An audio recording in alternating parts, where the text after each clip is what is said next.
ದೇವರ ಮಕ್ಕಳು ನಾವು. ದೇವರ ಮಕ್ಕಳು ನಾವು ಅಂತ ಹೇಳುವಾಗಲೇ ನಮ್ಗೆ ನ್ಯಾಚುರಲಿ ಒಂದು ನಮ್ಮ ಸ್ವಭಾವದಲ್ಲೂ ನಮ್ಮ ಮಾತುಗಳಲ್ಲೂ ವ್ಯತ್ಯಾಸ ಆಗ್ತದೆ. ಈಗ ನಾನು ಒಂದು ಉದಾಹರಣೆ ನಿಮ್ಗೆ ಹೇಳಿದ್ದೇನೆ. ಎರಡು ಆರ್ಫನ್ಸ್ ಅವ್ರನ್ನ ಅಡಾಪ್ಟ್ ಮಾಡಿ ಕರ್ಕೊಂಡು ಹೋಗುವಾಗ, ಒಂದು ಜಡ್ಜ್ ಅಡಾಪ್ಟ್ ಮಾಡಿ ಕರ್ಕೊಂಡು ಹೋಗುವಾಗ ಏನ್ ಅವರ ಜೀವನದಲ್ಲಿ ಸಂಭವಿಸ್ತದೆ? ಅವ್ರ ಹಳೆ ಸ್ವಭಾವನ ಅಂದ್ರೆ ಅವ್ರು ಇರೋ ಅವಸ್ಥೆಗಳನ್ನ ಮರ್ತು ಹೊಸ ಒಂದು ಜೀವನ ಅವ್ರಿಗೆ ಬರ್ತದೆ. ಅಂದ್ರೆ ಇದ್ರಲ್ಲಿ ನಡೆಯೋ ವಿಷಯ ಏನಂದ್ರೆ, ಪ್ರಾಕ್ಟಿಕಲ್ ಆಗಿ ನಾವು ಯೋಚನೆ ಮಾಡುವಾಗ ಹಳೆ ಸ್ವಭಾವ ಇದೆ ಅವರಿಗೆ. ಸೊ ಅಣ್ಣ ತಮ್ಮಂದ್ರು ಇಬ್ರು ಹೇಳ್ತಾ ಇದ್ರಿ, ನೋಡಿ ಇನ್ನು ಮುಂದೆ ನಿಮ್ ತೀಟ ಕೆಲಸ ಎಲ್ಲ ಮಾಡಬಾರ್ದು, ನಾವು ಜಡ್ಜಿನ ಮಗನು, ಆದ್ರೆ ನಮ್ಮನ್ನ ಓಡಿಸ್ಬಿಡ್ತಾರೆ. ಸೊ ಡೀಸೆಂಟ್ ಆಗಿ ನಾವು ಇದ್ರೆ ನಾವು ಅಲ್ಲಿ ಸ್ವಲ್ಪ ಚೆನ್ನಾಗಿ ಬದುಕಬಹುದು ಅಂತ ಹೇಳಿ ಒಂದು ಅವ್ರ ಕೈಯಲ್ಲಿ ಅವರು ರೆಸಿಸ್ಟೆನ್ಸ್ ಮಾಡ್ತಾ ಇದ್ದಾರೆ, ಸ್ವಲ್ಪ ಕಂಟ್ರೋಲ್ ಮಾಡ್ತಾ ಇದ್ದಾರೆ. ಹಳೆ ಸ್ವಭಾವ ಮಾಡದಂತೆ, ಹಳೆ ಸ್ವಭಾವ ಮಾಡ್ಬೇಕಂತ ಆಸೆ ಬಂದ್ರು ಕಂಟ್ರೋಲ್ ಮಾಡಿ ಕಂಟ್ರೋಲ್ ಮಾಡಿ ಕಂಟ್ರೋಲ್ ಮಾಡಿ ಜೀವಿಸ್ತಾ ಇದ್ದಾರೆ. ಇದು ಎಷ್ಟು ದಿನ ಈ ರೀತಿ ಜೀವಿಸಲು ಸಾಧ್ಯ ಆಗ್ತದೆ? ಅವರೊಂದಿಗೆ ಎಷ್ಟು ದಿನ ಇರ್ತಾರೆ ಅವಾಗ ಅಷ್ಟು ದಿವಸ ಜೀವಿಸೋಕೆ ಪ್ರಯತ್ನ ಮಾಡ್ತಾರೆ. ಅಂದ್ರೆ ಪ್ರಯತ್ನ ಮಾಡ್ತಾರೆ, ಆದ್ರೆ ಪ್ರಯತ್ನ ಸಕ್ಸಸ್ ಆಗ್ತದ? ನೀವೇನ್ ಹೇಳ್ತೀರಾ? ಈ ಒಂದು ಪ್ರಯತ್ನ ಎಷ್ಟರ ಮಟ್ಟದಲ್ಲಿ ಸಕ್ಸಸ್ ಆಗ್ಬೋದು? ಅದು ಬ್ರದರ್ ಗ್ಯಾರಂಟಿ ಹೇಳಲಿಕ್ಕೆ ಆಗಲ್ಲ. ಯಾಕಂದ್ರೆ ಅವ್ರ ಹಳೆ ಸ್ವಭಾವ ಅವ್ರು ಬಿಟ್ಟು ಹೋಗಿರಲ್ವಲ್ಲ. ಯಾವ ಗಳಿಗೆಲ್ಲ ಒಂದು ಸ್ವಲ್ಪ ದಿವಸ ಅವ್ರು ಕಂಟ್ರೋಲ್ ಮಾಡ್ತಾರೆ ಅವ್ರಿಗೆ ಶಕ್ತಿ ಮೀರಿ. ಆಮೇಲೆ ಮತ್ತೆ ಅವ್ರದ ಹಳೆ ಸ್ವಭಾವ ಬಂದ್ಬಿಡ್ತದೆ ಬ್ರದರ್, ನ್ಯಾಚುರಲ್ ಬಂದ್ಬಿಡ್ತದೆ. ಈ ಹಳೆ ಸ್ವಭಾವ ಹೇಗೆ ಬಿಟ್ಟು ಹೋಗ್ತದೆ ಅಂದ್ರೆ, ನೀವು ಯೋಚನೆ ಮಾಡಿ, ಅವ್ರ ಮನೆಗೆ ತಲುಪಿದ್ರು. ಈ ಮನೆ ತಲುಪುವಾಗಲೂ ಇವರ ಚಿಂತೆ ಏನು? ಊಟ ಎಲ್ಲ ಕೊಡ್ತಾ ಇದ್ದಾರೆ, ಚೆನ್ನಾಗಿದೆ, ಈ ರೀತಿ ಬದುಕ್ಬೇಕು, ಏನೋ ಅಲ್ಲ ಆದ್ರೆ ಆರ್ಫನೇಜ್ ಅಲ್ಲಿ ಸಿಕ್ಕೋ ಊಟ ತಿನ್ಬೇಕು, ಈಗ ಚೆನ್ನಾಗಿರ್ಬೇಕು. ಈ ಈ ರೀತಿಯ ಕೆಲವು ಚಿಂತೆಗಳಲ್ಲಿ ಅವ್ರು ಸ್ವಲ್ಪ ಕಂಟ್ರೋಲ್ ಮಾಡಿ, ಜೋರಾಗಿ ಮಾತಾಡದೆ, ಸುಳ್ಳು ಹೇಳದೆ, ಸ್ವಲ್ಪ ನಿಯಂತ್ರಣದಲ್ಲಿ ಇದ್ದಾರೆ. ಆದ್ರೂ ಅವರಿಗೆ ಪೂರ್ಣವಾಗಿ ಬಿಡುಗಡೆ ಆಗಿರ್ಲಿಲ್ಲ. ಅರ್ಥ ಆಯ್ತಲ್ಲ? ಮೋಶ ಇತ್ತಲ್ಲ. ಇನ್ನೂ ಸ್ವಲ್ಪ ಮುಂದೆ ಹೋಗುವಾಗ ಇವರಿಗೆ ಅರ್ಥ ಆಯ್ತು, ಓ ಈ ಜಡ್ಜ್ ನಮ್ಮನ್ನು ಮಕ್ಕಳಾಗಿ ಕರ್ಕೊಂಡು ಬಂದಿದ್ದಾರೆ. ಓ ನಾವು ಮಕ್ಕಳಾಗಿ ಆದ್ರೆ ನಾವು ನಮ್ಗೆಲ್ಲ ಇದೆಲ್ಲ ನಮ್ಗೆ ಸಿಗ್ತದೆ, ಈ ಆಸ್ತಿ ಎಲ್ಲ ನಮ್ಗೆ ಸಿಗ್ತದೆ. ಸೊ ಈಗ ನಾವು ಪಕ್ಕ ಡೀಸೆಂಟ್ ಆಗದೆ ಇದ್ರೆ ಸರಿ ಆಗಲ್ಲ. ಆ ಒಂದು ಕನ್ವಿಕ್ಷನ್ ಅಲ್ಲಿ ಇನ್ನೂ ಸ್ವಲ್ಪ ಬೆಟರ್ ಆಗಿ ಜೀವಿಸ್ತಾರೆ. ಆದರೂ ಬೇರೆ ಹಳೆ ಸ್ವಭಾವ ಬಿಟ್ಟು ಹೋಗಿಲ್ಲ. ಅರ್ಥ ಆಯ್ತಲ್ಲ? ಈಗ ಒಂದಿನ ಒಂದು ಈ ವುಲ್ಫಿಗೆ ಕನ್ನಡದಲ್ಲಿ ಏನ್ ಹೇಳ್ತೀರಾ? ವುಲ್ಫ್, ಫಾಕ್ಸ್ ತೋಳ ತೋಳ ತೋಳ ಬರಿ ಫಾಕ್ಸ್ ವುಲ್ಫ್ ಒಂದಲ್ಲ, ಫಾಕ್ಸ್ ಬೇರೆ ಅಲ್ವಾ? ಇಲ್ಲ ಸರ್, ಇಲ್ಲ, ಫಾಕ್ಸ್ ಗುಳ್ಳೆ ನರಿ. Okay okay. ಈಗ ಏನಾಯ್ತಂದ್ರೆ, ಒಂದು ಫಾಕ್ಸ್ಗೆ ಒಂದು ಈ ಕುರಿಯ ಚರ್ಮ ಸಿಕ್ತಂತೆ. ಕುರಿಯ ಚರ್ಮ ಸಿಕ್ಕಿದಾಗ ಇವನೊಂದು ಐಡಿಯಾ ಯೋಚನೆ ಮಾಡಿದೆ, ಈ ಚರ್ಮ ಹಾಕಿ ಕುರಿಗಳ ಮಧ್ಯೆ ನಿಲ್ಬೋದಲ್ಲ, ಹಾಗೆ ಯಾರಿಗ್ ಗೊತ್ತಾಗಲ್ಲ. ಒಂದಿನ ಕಷ್ಟಪಟ್ಟು ನಿಂತ, ಈಗ ಅಕ್ಕಪಕ್ಕದಲ್ಲೆಲ್ಲ ಕುರಿಗಳು ತಟ್ಟಿ ಅಂದ್ರೆ ಮುಟ್ಟಿ ಹೋಗ್ತಾ ಇದೆ, ಏನು ಮಾಡದೆ ಈ ಕಷ್ಟಪಟ್ಟು ನಿಂತ, ಸ್ವಭಾವ ಕಂಟ್ರೋಲ್ ಮಾಡಿ ನಿಂತ. ಆಯ್ತಾ? ಸ್ವಲ್ಪ ಚೆನ್ನಾಗಿ ಒಂಟಿಯಾಗಿ ಒಂದು ಚಿಕ್ಕ ಕುರಿ ಸಿಕ್ಕಿದಾಗ ಈ ಫಾಕ್ಸ್ ಕುರಿಯನ್ನು ತಿಂದ್ಬಿಟ್ಟ. ಏನೋ ಯಾರಿಗೂ ಗೊತ್ತಾಗಿಲ್ಲ, ಆವತ್ತೇ ಎಸ್ಕೇಪ್ ಆಯ್ತು. ಮಾರನೇ ದಿನನೋ ಈ ಕುರಿಗಳ ಜೊತೆಗೆ ನಡೆಯಿತು. ಆಗ ಇವನ್ ನೋಡಿದ ಒಂದು ಗ್ರೂಪ್ ತೋಳಗಳ ಸೌಂಡ್ ಕೇಳಿದ. ಈ ರಾತ್ರಿ ಕೂಗುತ್ತದಲ್ಲ, ಆ ತರ ಸೌಂಡ್ ಬಂತು. ಇವನ್ ಮಾಡ್ತಾನೆ? ಇವನು ರಿಯಾಕ್ಟ್ ಮಾಡ್ಲೇಬೇಕು.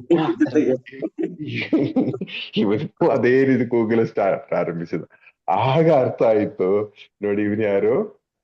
ಕುರಿಯ ಆ ಒಂದು ಸ್ಕಿನ್ ಹಾಕಿರುವ ತೋಳ ಅಂತ ಹೇಳಿ. ಸೊ ಪ್ರಿಯರೇ, ಈ ಸ್ವಭಾವದಲ್ಲಿ ನಾವಿದ್ದೀವಿ. ಆಯ್ತಾ? ಸೊ ಏನಂದ್ರೆ, ಈ ಸ್ವಭಾವ ನಮ್ಮಿಂದ ಬಿಟ್ಟು ಹೋಗ್ತಾ ಇಲ್ಲ, ಕಂಟ್ರೋಲ್ ಆಗ್ತಾ ಇದೆ. ಅರ್ಥ ಆಯ್ತಲ್ಲ? ಈ ಜಡ್ಜಿಯ ಮಗನು ಅಂತ ಹೇಳುವಾಗ ತುಂಬಾ ಕಂಟ್ರೋಲ್ ಆಗಿದೆ. ಈಗ ನೋಡಿ, ಗುರುಗಳ ಮುಂದೆ ಪೊಲೀಸಿನ ಮುಂದೆ ಎಲ್ಲ ನಿಲ್ಲುವಾಗ ನಮ್ ಸ್ವಭಾವ ಎಷ್ಟು ಚೆನ್ನಾಗಿರ್ತದೆ. ನಾವು ಸುಳ್ಳು ಹೇಳಲ್ಲ, ಜೋರಾಗಿನೂ ಮಾಡಲ್ಲ, ಕಿರ್ಚಾಡೋದಿಲ್ಲ, ಎಷ್ಟು ಡೀಸೆಂಟ್ ಆಗಿ ನಾವು ಮಾತಾಡ್ತೀವಿ. ಕಂಟ್ರೋಲ್ ಆಗ್ತದೆ ಈ ಸ್ವಭಾವ. ಈ ಒಂದು ಅರಿವೆಲ್ಲ ಬರುವಾಗ ನಮ್ಗೆ ಸ್ವಲ್ಪ ಕಂಟ್ರೋಲ್ ಬರುತ್ತೆ. ಈ ಕಂಟ್ರೋಲ್ ಬರುತ್ತೆ ಅಂತ ಹೇಳೋದೇ ನೋಡಿ, ಈ ಈ ಇವತ್ತು ನಾವು ರೋಮ 6ನೇ ಅಧ್ಯಾಯ ತಗೊಂಡ್ರೆ, ರೋಮ 6:4 ನಾವು ತಗೊಳ್ಳೋದಾದ್ರೆ ಓದಿ. ಹೀಗಿರಲಾಗಿ ದೀಕ್ಷಾಸ್ನಾನ ಹ್ಮ್ ಮಾಡಿಸಿಕೊಂಡಾಗ ಅವರ ಹ್ಮ್ ಮರಣದಲ್ಲಿ ಪಾಲುಗಾರರಾದ ನಮಗೆ ಅವರೊಡನೆ ಸಮಾಧಿಯೂ ಆಯಿತು.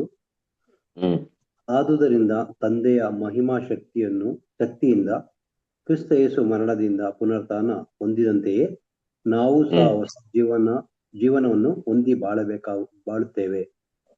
ಹೊಸ ಜೀವನವನ್ನು ಹೊಂದಿ ಬಾಳಬೇಕು. ಪ್ರಿಯರೇ, ಈ ಹೊಸ ಜೀವನ ಆಗುವವರೆಗೆ ನಾವು ಸ್ವಲ್ಪ ಡ್ರಾಮಾ ತೋರಿಸಿ, ಈ ಉಲ್ಫಿನ ಹಾಗೆ ಕವರ್ ಮಾಡಿ, ನಾನು ಒಳ್ಳೆಯವನು ಎಂಬ ರೀತಿಯಲ್ಲಿ ಜೀವಿಸುವನ್ನು ನಾವಾಗ್ತೀವಿ. ನಾವು ಒಮ್ಮೆ ದೀಕ್ಷಾಸ್ನಾನ ಪಡೆದಾಯಿತು, ಪವಿತ್ರಾತ್ಮರಿಂದ ತುಂಬಿ ಆಯಿತು. ಆದ್ರೆ ಏನಾಗಿದೆ, ಬರುತ್ತಾ ಬರುತ್ತಾ ಬರುತ್ತಾ ಆಗ ನಾವು ಆ ಆ ಒಂದು ಹಳೆಯ ಆ ಒಂದು ನರಿಯ ಆ ಸ್ವಭಾವ ನಮ್ಮಲ್ಲಿ ಮೆತ್ತಿಗೆ ಪ್ರಕಟ ಆಗಲು ಪ್ರಾರಂಭಿಸ್ತದೆ. ನಮ್ಮಲ್ಲಿರುವ ಆತ್ಮರನ್ನು ನಿದ್ರೆ ಮಾಡಿಸ್ತಾ, ನೀವು ನಿದ್ರೆ ಮಾಡಿ, ನಾನು ಇನ್ನೂ ಹಳೆಯ ಜೀವನ ಜೀವಿಸ್ತೀನಿ ಎಂಬ ರೀತಿಯಲ್ಲಿ ಮುಂದೆ ಬರ್ತಾ ಇದ್ದೀವಿ. ಆಗ ಆಗಿದೆ ಒಂದು ಧ್ಯಾನ ಅನುಭವಕ್ಕೆ ನಾವು ಬರುವಾಗ, ಒಂದು ಧ್ಯಾನಕ್ಕೆ ಪಾಲ್ಗೊಳ್ಳುವಾಗ ನಮ್ಗೆ ಅರ್ಥ ಆಗ್ತದೆ, ಏನು, ನಾನು ತಪ್ಪು ಮಾಡ್ತಾ ಇದ್ದೇನೆ, ಇದೆಲ್ಲ ನಾವು ಜೀವಿಸ್ಬೇಕಾಗಿರೋದು. ಆಗ ನಾವೇನ್ ಮಾಡ್ತೀವಿ, ತೀರ್ಮಾನಗಳು ತಗೊಳ್ತೀವಿ, ಇನ್ನು ಮುಂದೆ ಇಂದ ತಪ್ಪು ಮಾಡಲ್ಲ. ಸ್ವಲ್ಪ ನಮ್ಮಲ್ಲಿರುವ ಆತ್ಮರನ್ನು ತಟ್ಟಿ ಎಬ್ಬಿಸ್ತೀವಿ, ಪುನಶ್ಚೇತನಗೊಳಿಸ್ತೀವಿ. ಆಗ ನಾವು ಸ್ವಲ್ಪ ಏನೋ ಒಂದು ರೀತಿಯಲ್ಲಿ ಇರ್ತೀವಿ, ಇನ್ನು ಮುಂದೆ ಪಾಪ ಮಾಡಲ್ಲ. ಮತ್ತೆ ನಾವು ಬಂದು ಏನ್ ಮಾಡ್ತೀವಿ, ಇದಕ್ಕೆಲ್ಲ ನಮ್ ಟ್ರಯಲೇ. ಮತ್ತೆ ನಾವು ಬಂದು ಪರಿಪೂರ್ಣವಾಗಿ ನಮ್ಮ ಜೀವನ ಆತ್ಮರಿಗೆ ಕೊಡದೇ ಇರುವಾಗ, ಕಂಟ್ರೋಲಿಗೆ ಕೊಡದೇ ಇರುವಾಗ, ಮತ್ತೆ ಆತ್ಮರ ನಿದ್ರಾವಸ್ಥೆಗೆ ಹೋಗ್ತಾರೆ. ನಾವು ಪುನಃ ಹಳೆಯ ಪ್ರವೃತ್ತಿಗಳು ಮಾಡಲು ಪ್ರಾರಂಭಿಸ್ತೀವಿ. ಆಗ ಜನ ಏನ್ ಹೇಳ್ತಾರೆ, ಇವರೆಲ್ಲಾ ಪ್ರಾರ್ಥನೆ ಮಾಡುವವರು, ಇವರೆಲ್ಲ ಬ್ರದರ್ಸ್, ಇವರೆಲ್ಲ ಸಿಸ್ಟರ್ಸ್, ಇವ್ರು ನೋಡಿ ಬೇರೆ, ನಾವು ಅವರನ್ನು ಕಂಟಮ್ ಮಾಡಿ ಪ್ರಯೋಜನ ಇಲ್ಲ. ಅವ್ರ ಹಳೆ ಮನುಷ್ಯರೇ, ಏನೋ ಕಂಟ್ರೋಲ್ ಸ್ವಲ್ಪ ಸದ್ಯಕ್ಕೆ ಒಂದ್ ಸ್ವಲ್ಪ ಕಾಲಕ್ಕೆ ಅವರೇನೋ ಪರಿವರ್ತನೆ ಆಗಿದೆ. ಅದೀಗ ಅವರಲ್ಲಿರೋ ಆತ್ಮರ ನಿದ್ರಾವಸ್ಥೆಯಲ್ಲಿ ಇದ್ದಾರೆ, ಏನು ಮಾಡಕ್ ಆಗ್ತಾ ಇಲ್ಲ ಅವರಿಗೆ. ಮುಂದೆ ನಾವು ಬರುವಾಗ ಈಗ 16ನೇ ವಾಕ್ಯ ಓದಿ, 6ನೇ ಅಧ್ಯಾಯ, ಅಲ್ಲ ಬೇಡ, ಇಲ್ಲೇ ಓದಿ, 6ನೇ ಅಧ್ಯಾಯ 6ನೇ ವಾಕ್ಯ ಓದಿ.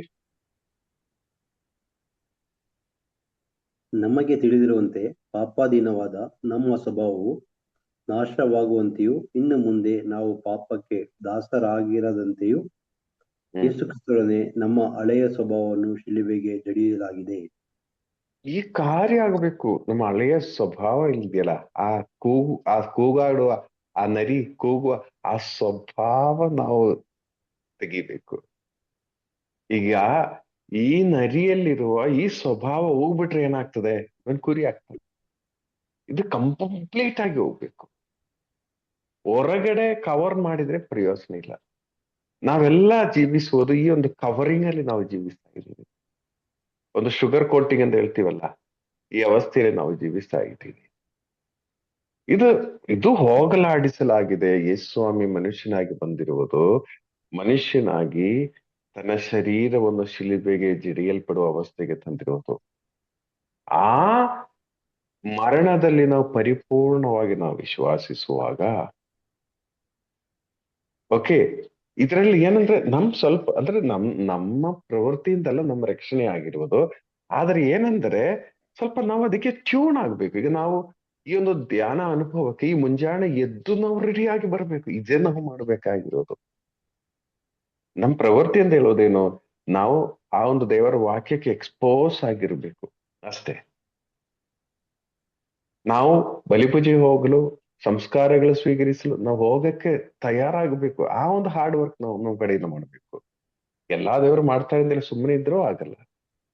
ಇದೇ ಆಗಿದೆ ನಾನ್ ಮೊನ್ನೆ ಹೇಳಿರುವ ಈ ಟೈಪಿಂಗ್ ಕಲಿತೀವಲ್ಲ, ಟೈಪಿಂಗ್ ಕಲಿಯುವಾಗ ಏನಾಗ್ತದೆ, ಈಗ ಶಶಿಕಲಾ ಸಿಸ್ಟರ್ ASDF ಸೆಮಿಕೋಲನ್ ಆತರ ಇಲ್ಲಿಂದ ಬಂದು ಏನಾಗುತ್ತೆ ಅಂದ್ರೆ ಫಸ್ಟ್ ಎಲ್ಲ ನಾವು ನೋಡಿ ನೋಡಿ ನೋಡಿ ಪ್ರೆಸ್ ಮಾಡ್ಬೇಕು.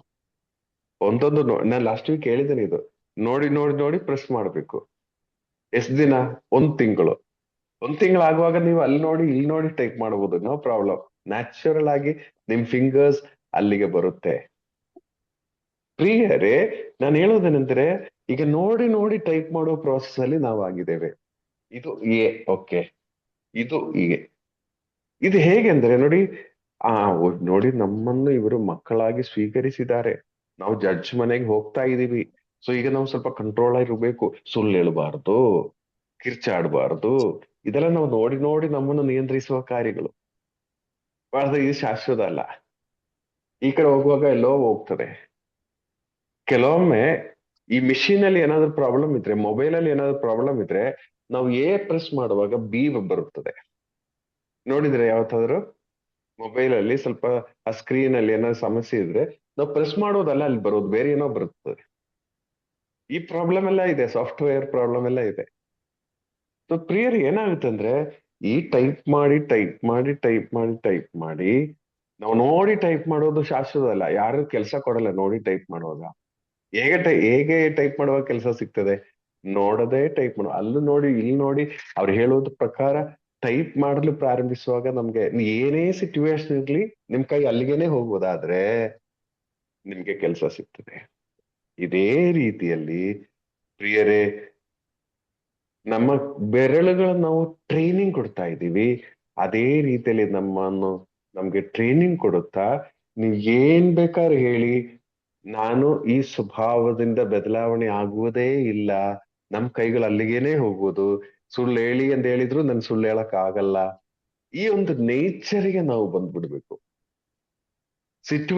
ನಾವು ಸಿಚುವೇಶನ್ ಮೇಲೆ ಹೇಳ್ತೀವಿ, ಅವರಿದ್ದರಿಂದ ಅವ್ರು ಹಾಗೆ ಹೇಳಿದ್ರಿಂದ ಇದು ಯಾವುದು ಕಾರಣಗಳಾಗಲ್ಲ. ನಾವು ಏನೇ ಸಿಚುವೇಶನ್ ಆದರೂ, ಯಾರೇನೇ ಹೇಳಿದರು, ನಾವು ಇಲ್ಲಿಂದ ಬದಲಾವಣೆ ಆಗಲ್ಲ, ನಮ್ಮ ಬೆರಳುಗಳು ಅಲ್ಲಿಗೇನೆ ಹೋಗ್ತದೆ. ಈ ಒಂದು ಸ್ವಭಾವಕ್ಕೆ ನಾವು ಬರಬೇಕು. ಪ್ರಿಯರೇ, ಇದಕ್ಕೆ ಇರುವ ವ್ಯವಸ್ಥೆಗಳಾಗಿ ಟ್ರೈನಿಂಗ್ ಅಂತ ಹೇಳೋದೇ ಆಗಿದೆ. ಏನು, ಒಂದು ದೇವರ ಪ್ರೀತಿಯಿಂದ ತುಂಬಲ್ಪಡುವಾಗ ನಾವು ಪಾಪ ಮಾಡದೇ ಇರಕ್ಕೆ ಕಾರಣ ಏನು?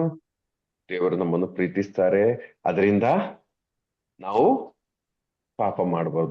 ಎಷ್ಟು ಸಮಯ ನಮ್ಗೆ ಈ ಕಂಟ್ರೋಲ್ ಸಿಗ್ತದೆ KJ ಸರ್? ದೇವರ ಪ್ರೀತಿ ಹೌದು ಸರ್, ಸಿಗುತ್ತೆ. ಓಕೆ, ಎಷ್ಟು ಸಮಯ ಕಂಟ್ರೋಲ್ ಶಾಶ್ವತವಾಗಿ ಸಿಗ್ತದ? ಅದು ಹೇಳಕ್ಕಾಗಲ್ಲ. ನಾವು ಸಿಚುವೇಶನ್ ಬದಲಾಗ್ಬಿಟ್ರೆ ಹೋಯ್ತು. ದೇವರ ಪ್ರೀತಿಯ ಆ ಒಂದು ಡೆಪ್ತ್ ಎಷ್ಟಿದೆ. ಒಂದು ವೇಳೆ ನನ್ಗೆ ಚುಚ್ಚುವಂತ ಅವಸ್ಥೆ ಬರೋದಾದ್ರೆ, ದೇವರ ಪ್ರೀತಿಯಲ್ಲೇ ಏನೂ ಇಲ್ಲ ಅಂತ ಅವಸ್ಥೆ ಬರೋದಾದ್ರೆ ಅಲ್ಲಿ ಮುಗಿದೋಗ್ತದೆ. ಕೆಲವೊಮ್ಮೆ ಭಯದಿಂದ ನಾವು ಮಾಡಲ್ಲ. ಅಯ್ಯೋ, ನಾನು ಇದು ಮಾಡಿದ್ರೆ ನನ್ನ ನರಕಕ್ಕೆ ಹೋಗ್ತದೆ. ಈ ಒಂದು ಭಯದಿಂದ ಎಷ್ಟು ದಿನ ಕಂಟ್ರೋಲ್ ಮಾಡಕ್ಕಾಗುತ್ತೆ? ಓಕೆ, ಇನ್ನು ದೇವರ ಪ್ರೀತಿಯಿಂದ ಒಂದು ಲೆವೆಲ್ಗೆ ನಾವು ಟ್ರೈನಿಂಗ್ ಕೊಡ್ಬೋದು, ನಮ್ಮ ಅವಯವಗಳನ್ನು ಟ್ರೈನಿಂಗ್ ಕೊಡ್ಬಹುದು ದೇವರ ಪ್ರೀತಿಯಿಂದ. ಎರಡನೇದಾಗಿ, ವಿಶ್ವಾಸದಿಂದಲೂ ನಾವು ಸ್ವಲ್ಪ ನಮ್ಮನ್ನು ಟ್ರೈನಿಂಗ್ ಕೊಡಬಹುದು ನಮ್ಮ ಬೆರಳುಗಳಿಗೆ. ಇನ್ನು ಅವರು ನಮ್ಮ ಕರ್ತರು ಎಂದು ಹೇಳುವಾಗ ಯಾರಿಗೆ ಗೊತ್ತಿಲ್ಲ ಯೇಸು ಸ್ವಾಮಿ ನಮ್ಮ ಕರ್ತರು ಅಂತ ಹೇಳಿ? ಆ ಕರ್ತೃತ್ವವನ್ನು ನಾವು ಅವರಿಗೆ ಕೊಡುವಾಗ ಅವರು ನಮ್ಮನ್ನು ಏನ್ ಮಾಡ್ತೀರಿ, ನಮ್ಮನ್ನು ಮುನ್ನಡೆಸ್ತಾರೆ. ಅಂದ್ರೆ ಪೂರ್ಣವಾಗಿ ನಾವು ಕರ್ತೃತ್ವವನ್ನು ಕೊಡ್ತಾ ಇಲ್ಲ ಅವರಿಗೆ. ಅವರು ನಮ್ಮ ರಕ್ಷಕನು ಎಂದು ಹೇಳುವಾಗಲೂ ಓಕೆ, ಇವನ್ ನಮ್ಮ ಮಗನು ಅಂತ ಹೇಳುವಾಗಲೂ, ನಾನು ಹೇಳಿದ್ದಿಲ್ಲ, ಜಡ್ಜ್ ಮನೆಗೆ ಹೋಗಿ ಮಗನು ಅಂತ ಹೇಳುವ ಸ್ವಭಾವ ಬಂದು, ಇನ್ನು ನಾವು ಇಲ್ಲೇ, ನಮ್ದೆಲ್ಲ ಇಲ್ಲೇ, ಆದರೂ ಸ್ವಲ್ಪ ಹಳೆಯ ಸ್ವಭಾವ ಇದ್ದೇ ಇರುತ್ತೆ. ಪ್ರಿಯರೇ, ಹಳೆಯ ಸ್ವಭಾವ, ಹೊಸ ಸ್ವಭಾವ ಅಂದ್ರೆ ಹೊಸ ಸ್ವಭಾವಕ್ಕೆ ಪ್ರಾಮಿನೆನ್ಸ್ ಬರುತ್ತೆ. ನನ್ನ ತಂದೆ ದೇವರು ಅಂತ ಹೇಳುವಾಗ ಪ್ರಾಮಿನೆನ್ಸ್ ಬರುತ್ತೆ. ನೀವು ಹೇಳಿ, ನೀವು ಪ್ರೇಯರ್ ಅಲ್ಲಿ ಮುಂದೆ ಬಂದಿದ್ದೀರಾ, ಎಲ್ಲರ ಮುಂದೆ ನಿಂದು ವಚನ ಕೊಡ್ತಾ ಇದ್ದೀರಾ ಅಥವಾ ಸ್ತುತಿ ಆರಾಧನೆ ಮಾಡ್ತಾ ಇದ್ದೀರಾ, ಎಲ್ಲಿವರೆಗೆ ನಿಮ್ಮ ಹಳೆಯ ಸ್ವಭಾವ ಹೊಸ ಸ್ವಭಾವ ವರ್ಕೌಟ್ ಆಗ್ತದೆ ಹೇಳಿ?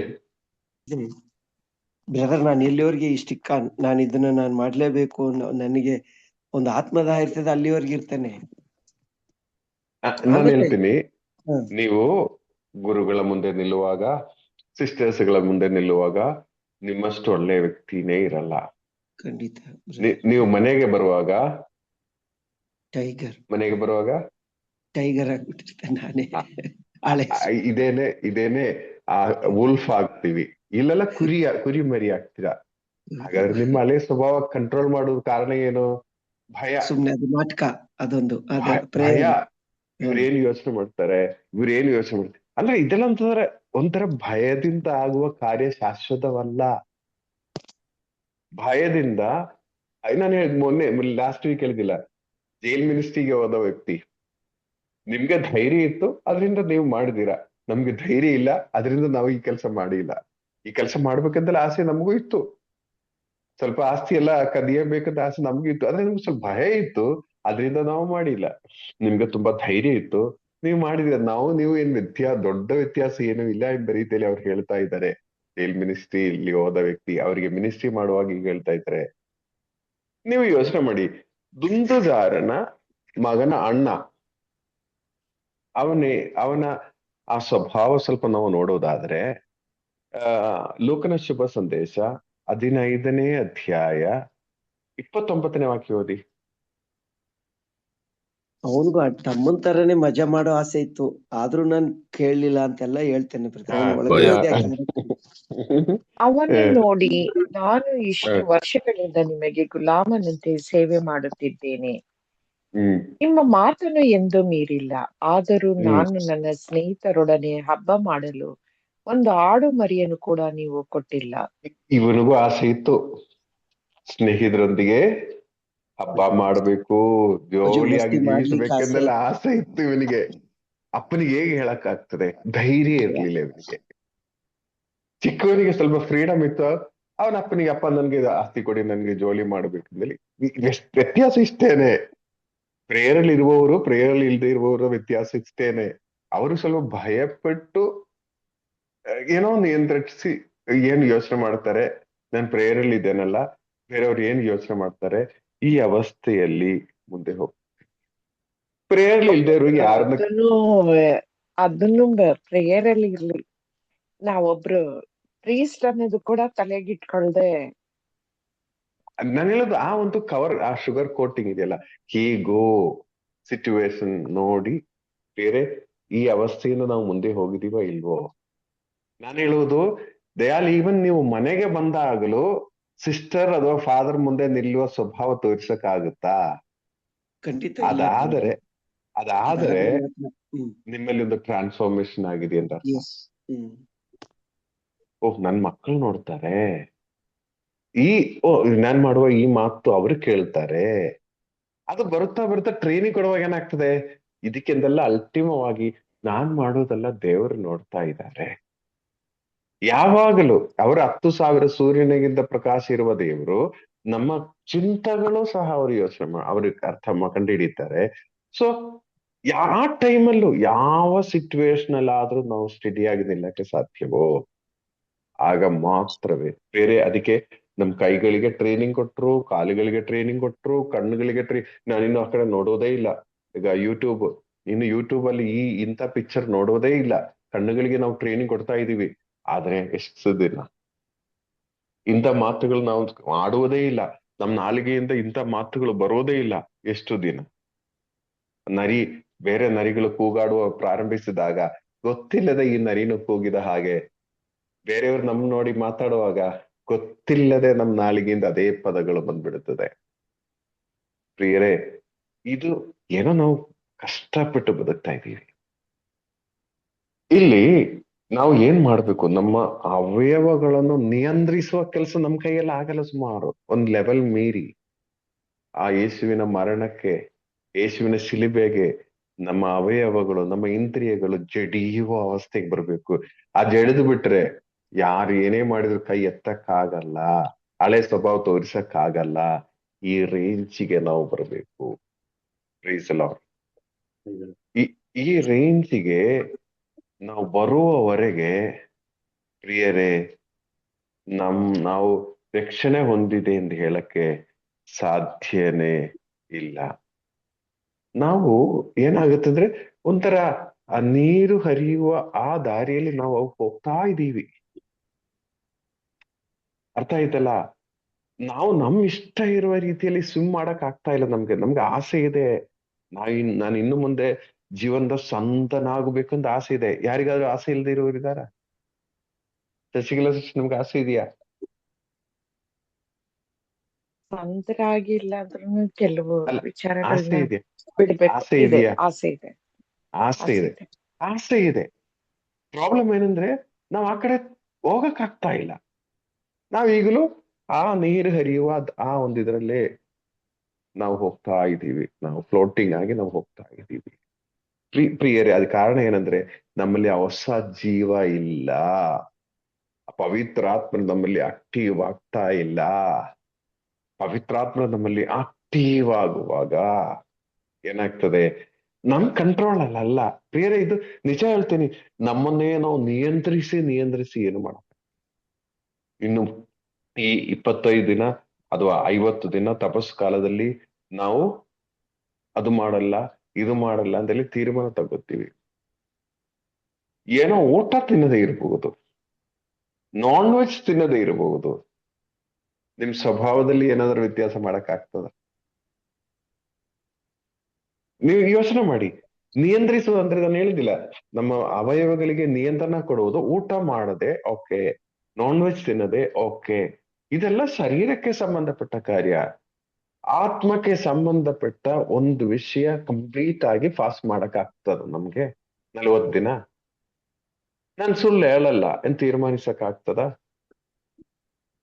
ತೀರ್ಮಾನಿಸಿ ಸುಳ್ಳು ಹೇಳದೆ ಇರಕ್ ಆಗ್ತದ? ಪ್ರಿಯರೇ, ಇದು ಬರ್ಬೇಕು. ನಾವು ಶರೀರದಿಂದ ಮಾಡುವ ನಿಯಂತ್ರಣಗಳೆಲ್ಲ ಒಂದು ಲಿಮಿಟ್ ವರೆಗೆ. ಅದಕ್ಕಿಂತ ಮೀರಿ ನಾವು ಮುಂದೆ ಹೋಗಕ್ಕಾಗಲ್ಲ. ನಮ್ಮ ಬುದ್ಧಿಯಲ್ಲಿ, ವಿಲ್ ಪವರ್ ಅಲ್ಲಿ ಬರುವ ನಿಯಂತ್ರಣಗಳೆಲ್ಲ ಒಂದು ಲಿಮಿಟ್ ಅಷ್ಟೇ. ಓಕೆ, ಆದ್ರೆ ಸಿಚುವೇಶನ್ ಚೇಂಜ್ ಆಗುವ ನಮ್ಮಿಲ್ಲೆಲ್ಲ ಹೋಗ್ತದೆ. ಸೊ ಪ್ರಿಯರೇ, ನಿಜ ಹೇಳುವುದಾದ್ರೆ ಈ ವಿಲ್ಲಿಂದ ನಮ್ಮ ನಿಯಂತ್ರಣ ಪರಿಪೂರ್ಣವಾಗಿ ದೇವರ ಕರಗಳಿಗೆ ಹೋಗಬೇಕು. ನಮ್ಮ ನಿಯಂತ್ರಣ ಪರಿಪೂರ್ಣವಾಗಿ ದೇವರ ಕರಗಳಿಗೆ ಹೋಗುವಾಗ ಮಾತ್ರನೇ ಏನೇ ಸಿಚುವೇಶನ್ ಬರಲಿ, ಬಿಸಿಲಿರಲಿ, ಮಳೆ ಇರಲಿ, ಚಳಿ ಇರಲಿ, ಹೀಗೇನೆ ಈ ಒಂದು ಅವಸ್ಥೆಗೆ ನಾವು ರೀಚ್ ಆಗ್ಬೇಕು. ಪ್ರಿಯರೇ, ಮರಿಯನ್ ತಂಡದಲ್ಲಿರುವ ಪ್ರತಿಯೊಬ್ಬರು ಅದ್ ಹೇಗೆ ಸಾಧ್ಯ, ಅದರ ಬಗ್ಗೆ ನಾವು ಈ ಸಮಯದಲ್ಲಿ ಸ್ವಲ್ಪ ಯೋಚನೆ ಮಾಡೋಣ. ಸೊ ಇಲ್ಲಿ 6ನೇ ಅಧ್ಯಾಯ, ರೋಮಾಪುರದವರಿಗೆ ಬರೆದ ಪತ್ರ 6ನೇ ಅಧ್ಯಾಯ 16ನೇ ವಾಕ್ಯ ಓದಿ. ಯಾರ ಕೈ ಕೆಳಗೆ ಗುಲಾಮರಾಗಿರಲು ನಿಮ್ಮನ್ನು ಒಪ್ಪಿಸಿಕೊಳ್ಳುತ್ತೀರೋ ಅವರಿಗೆ ನೀವು ಶರಣಾಗುತ್ತೀರಿ. ನೀವು ನೋಡಿ, ಪಾಪಕ್ಕೆ ಯಾರ ಕೈಯಲ್ಲಿ ಗುಲಾಮರಾಗಲು ನಿಮ್ಮನ್ನೇ ಒಪ್ಪಿಸಿಕೊಡ್ತೀರೋ ಅವರಿಗೆ ನೀವು ಶರಣಾಗ್ತೀರ. ಪ್ರಿಯರೇ, 2 ಆಪ್ಷನ್ ಇದೆ. ಒಂದು ಸೈತಾನನ, ಇನ್ನೊಂದು ದೇವರ. ನಾವು ಎಲ್ಲಿ ಬಾಯಲ್ಲಿ ನಾವು ದೇವರಿಗೆ ಒಪ್ಪಿಸಿಕೊಟ್ಟವರು, ಪ್ರವೃತ್ತಿಯಲ್ಲಿ ಎಲ್ಲಿದ್ದೀವಿ ನಾವು? ಸೈತಾನನ ದಾರಿಯಲ್ಲೇ ಇದ್ದೀವಿ. ಓಕೆ, ಇನ್ನು ಮುಂದುವರಿಸುವುದುವಾಗ 17ನೇ ವಾಕ್ಯ. ಅವರಿಗೆ ನೀವು ಶರಣಾಗುತ್ತೀರಿ. ನೀವು ಪಾಪಕ್ಕೆ ಗುಲಾಮರಾದರೆ ಮರಣವೇ ನಿಮಗೆ ಗತಿ. ದೇವರಿಗೆ ಶರಣಾದರೆ ನಾವು ಈ ಕಡೆ ಸಂಬಂಧವೇ ಶರಣಾದರೆ ಮರಣವೇ ಗತಿ. ಈ ಕಡೆ ಶರಣಾಗಬೇಕು ನಾವು. ಇನ್ನು ಮುಂದುವರಿಸುವುದಿ. ದೇವರಿಗೆ ಶರಣಾದರೆ ಸತ್ಸಂಬಂಧವೇ ಅದರ ಸತ್ಪರಿಣಾಮ. ದೇವರಿಗೆ ಸ್ತುತಿ ಸ್ತೋತ್ರ ಸಲ್ಲಲಿ. ಪ್ರಿಯರೇ, ಈಗ ನನ್ನ ಪ್ರಕಾರ ನಮ್ಗೆಲ್ಲ ಕ್ಲಾರಿಟಿ ಆಗ್ತಾ ಇದೆ. ಇದು ಇಲ್ಲಿ ಇನ್ನೊಂದು ಚಿಂತೆ ನಮ್ಗೆ ಬರ್ಬೋದು ಈ ಸಮಯದಲ್ಲಿ. ಆ 7ನೇ ಅಧ್ಯಾಯದಲ್ಲಿ ಮೇಬಿ 7ನೇ ಅಧ್ಯಾಯದಲ್ಲಿ 5ನೇ ವಾಕ್ಯ ಓದಿ.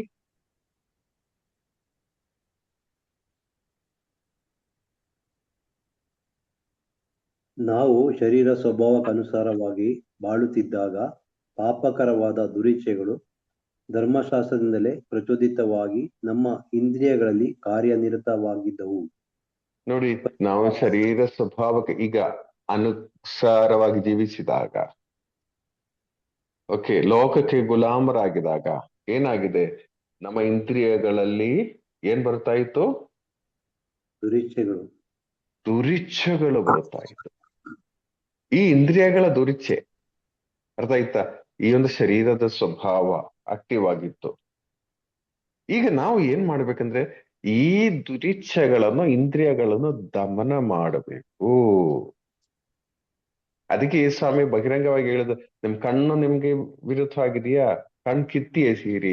ಕಿತ್ತಿ ಎಸೆಯು ಅಂತ ಡೈರೆಕ್ಟ್ ಆಗಿ ಲಿಟ್ರಲ್ ಆಗಿ ಹೇಳಿರೋದಲ್ಲ. ಈ ಕಣ್ಣಿನಲ್ಲಿರುವ ದುರಿಚ್ಛೆಗಳನ್ನು ಕಿತ್ತಿ ಎಗೀರಿ.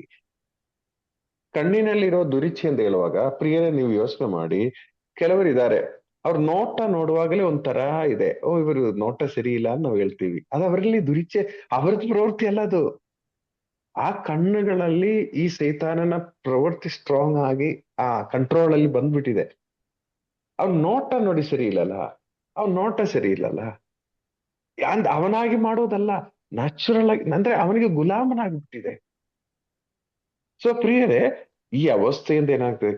ಕಣ್ಣು ಕಿತ್ತಿ ಎಸೀರಿ ಅಂತ ಹೇಳುವಾಗ ಈ ಕಣ್ಣುಗಳಲ್ಲಿ ಕ್ರಿಯೆ ಮಾಡುವ ಸೈತಾನನ ಕ್ರಿಯೆಗಳನ್ನು ಕಿತ್ತಿ ಎಸೀರಿ. ಓಕೆ, ಸೊ ತುಂಬಾ ಗೊಂದಲ ಇದೆ, ತುಂಬಾ ಹೋರಾಟ ನಮ್ಮ ಮಧ್ಯೆ ನಡೀತಾ ಇದೆ. ಇನ್ನು ಮುಂದುವರಿಸುವಾಗ ಈ 15ನೇ ವಾಕ್ಯ, 7ನೇ ಅಧ್ಯಾಯ 15ನೇ ವಾಕ್ಯ ಓದಿ. ನಾನು ಮಾಡುವುದು ನನಗೆ ಅರ್ಥವಾಗುತ್ತಿಲ್ಲ. ಏನನ್ನು ಮಾಡಲು ಅಪೇಕ್ಷಿಸುತ್ತೇನೋ ಅದನ್ನು ಮಾಡುತ್ತಿಲ್ಲ. ಏನನ್ನು ದ್ವೇಷಿಸುತ್ತೇನೋ ಅದನ್ನೇ ಮಾಡುತ್ತೇನೆ. ಪ್ರಿಯರೇ, ಇದು ಸಂತ ಪೌಲನು ತನ್ನ ಹೃದಯದಿಂದ ಹೇಳುತ್ತಾ ಇದೆ. ಹೃದಯದಿಂದ ಹೇಳಿ ಅದು ಹೃದಯದಲ್ಲಿರೋದು ಬೇರೆಯವರಿಗೆ ತಿಳಿಸ್ತಾ ಇದ್ದಾರೆ. ನಮ್ ವ್ಯತ್ಯಾಸ ಏನಂದ್ರೆ, ನಮ್ ಹೃದಯದಲ್ಲೂ ಇದಿದೆ, ಆದ್ರೆ ನಾವು ಸಂತ ಪೌಲನ ಹಾಗೆ ಹೇಳಕ್ಕೆ ಧೈರ್ಯ ಇಲ್ಲ ಅಷ್ಟೇ. ಸತ್ಯ ಅಲ್ವಾ? ಹೌದು. ದೇವಾಲಯನ್ ಹೇಳ್ತೀರಾ? ಖಂಡಿತ. ಯಾಕಂದ್ರೆ ಪ್ರಿಟರ್ನ್ ಮಾಡ್ತಾ ಇದ್ದೀನಲ್ಲ ನಾನು ಒಳ್ಳೆಯವನು ಅಂತ. ಅದಿಂಗೆ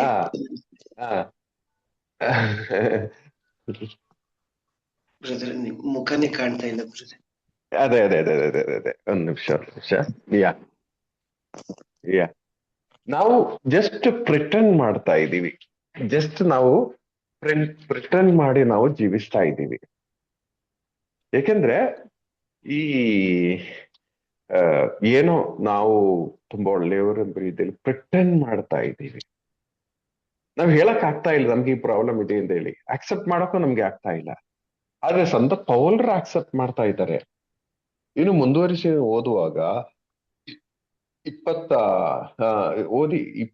ಮುಂದುವರಿಸಿ ಓದಿ. ತುಂಬಾ 25ವರೆಗೆ ನಾವು ಇವತ್ತು ಓದಬೇಕು. ನಾನು ಮಾಡುವುದನ್ನು ಮನಸ್ಸು ಒಪ್ಪದಿದ್ದರೆ ಧರ್ಮಶಾಸ್ತ್ರ ಸರಿಯಾದುದೆಂದು ನಾನು ಒಪ್ಪಿಕೊಂಡಾಗಾಯ್ತು. ಹೀಗಿರಲಾಗಿ ನಾನು ಬಯಸದೇ ಇರುವುದನ್ನು ಮಾಡುವವನು ಇನ್ನು ನಾನಲ್ಲ, ನನ್ನಲ್ಲಿ ನೆಲೆಗೊಂಡಿರುವ ಪಾಪವೇ ಅದನ್ನು ಮಾಡುತ್ತದೆ. ಯಾರು ಹೇಳ್ತಾ ಇದ್ರೆ ಇದು? ಸಂತ ಪೌಲರು ಹೇಳ್ತಾ ಇದ್ದಾರೆ. ಅಂದ್ರೆ ನನ್ನ ಇಂದ್ರಿಯಗಳಲ್ಲಿ ಈ ದುರಿಚ್ಛೆಗಳಿದೆ, ಇನ್ನೂ ಇದು ಕ್ಲಿಯರ್ ಆಗಬೇಕು. ನನ್ನಲ್ಲಿ ಕ್ರಿಯೆ ಮಾಡುವ ಈ ಪಾಪ ನನ್ನನ್ನು ನಿಯಂತ್ರಣಕ್ಕೆ ತಗೊಂಡು ಬರ್ತಾ ಇದೆ. ಪ್ರಿಯರೇ, ಇದು ಒಂದು ಸಾಧಾರಣ ಒಂದು ವಿಶ್ವಾಸಿಗಿರುವ ಒಂದು ವಚನಗಳಲ್ಲ. ಇದು ನಾವು ಕಲಿಯಬೇಕಾದ ವಚನ, ನಮ್ಮನ್ನು ನಾವು ಸ್ಕ್ಯಾನ್ ಮಾಡಬೇಕಾದ ವಚನಗಳಿದು. ಇನ್ನೂ ನನ್ನಲ್ಲಿ ಏನಾದ್ರೂ ಇದೆಯಾ? ಇನ್ನೂ ನನ್ನ ಇಂದ್ರಿಯಗಳಲ್ಲಿ ಈ ಸ್ವಭಾವ ಇದೆಯಾ? ನನ್ನ ನಾಲಿಗೆ ಕೆಲವರಿಗೆ ಈ ಅಂಗಡಿಯಿಂದ ಬಿರಿಯಾನಿ ತಿಂದ್ರೇನೆ ಖುಷಿ ಆಗ್ಬೋದು, ಕೆಲವರಿಗೆ ಅಲ್ಲಿ ಹೋಗಿ ಪಾನಿಪುರಿ ತಿಂದ್ರೇನೆ ಖುಷಿ ಆಗ್ಬೋದು. ನಮ್ಮ ನಾಲಿಗೆಯಲ್ಲಿ ಕೆಲವು ಆ ಒಂದು ಇದಿದೆ, ಟೇಸ್ಟ್ ಬಡ್ಸ್. ಟೇಸ್ಟ್ ಬಡ್.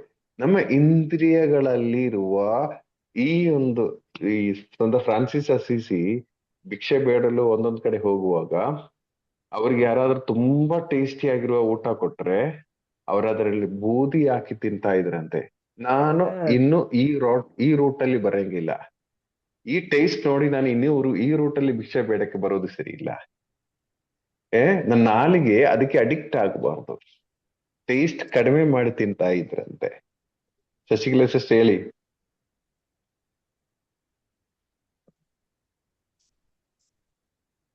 ಸೌಂಡ್ ಬರ್ತಾ ಇಲ್ಲ. ಒಬ್ಬೊಬ್ಬರ ಜೀವನ ಹಂಗೆ. ಅಲ್ಲ, ಏ?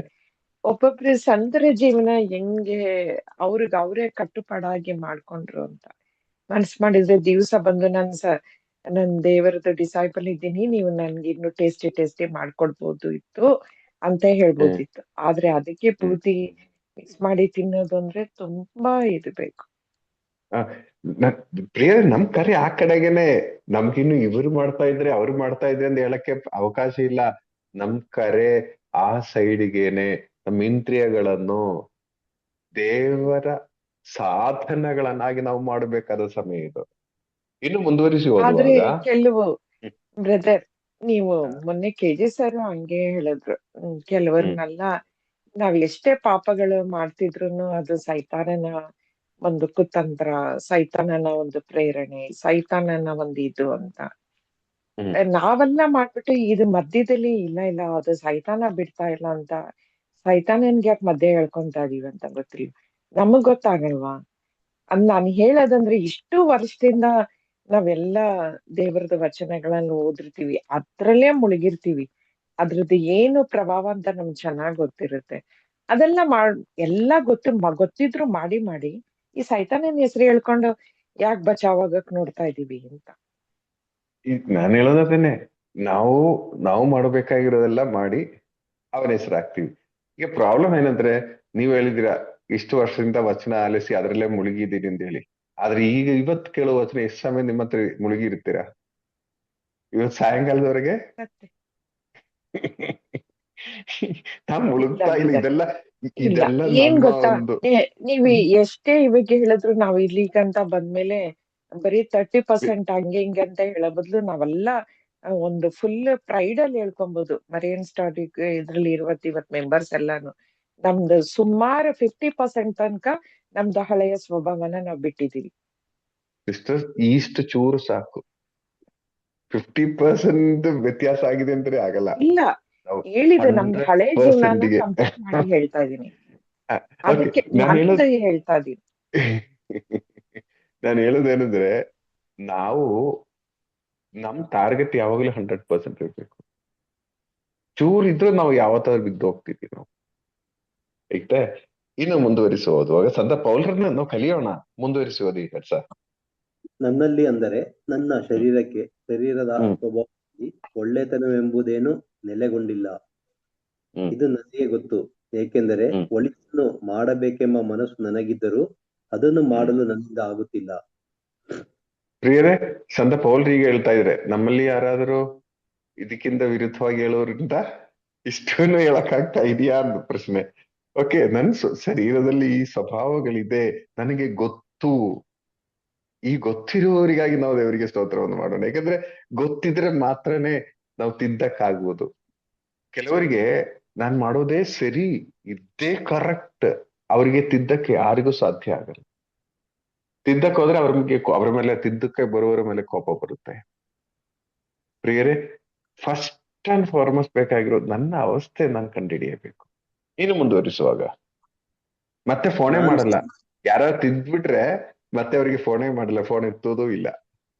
ಇನ್ನು ಮುಂದುವರಿಸಿ. ಮಾತಾಡೋದು ಇಲ್ಲ.